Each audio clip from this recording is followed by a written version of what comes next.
Medicine के मुझे अच्छा फील हुआ।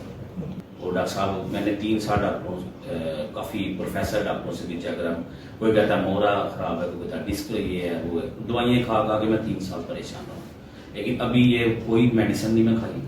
ऐसा जॉइंट की हमने एडजस्टमेंट किया जिसकी वजह से जो मसल की स्टिफनेस आ रही थी, कूल्हे में इनका पेन आ रहा था, वो इनका ठीक हो गया।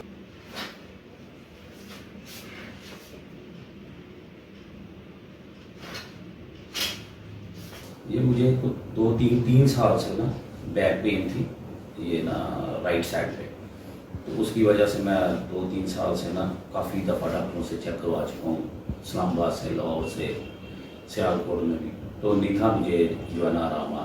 तो अभी मैं 3 साल बाद डॉक्टर साहब की वीडियो देखी, तो असदुल्ला साहब की, तो फिर हम इधर आए। मैं चौथी दफ़ा आया, तो माशाल्लाह दूसरी दफ़ा मैं आया तो मुझे बेहतर लगा, बहुत अच्छा है। मैंने तो ये महसूस किया और मैंने अपने काफ़ी दोस्तों को भी कहा कि आप ना चेक करवाएं।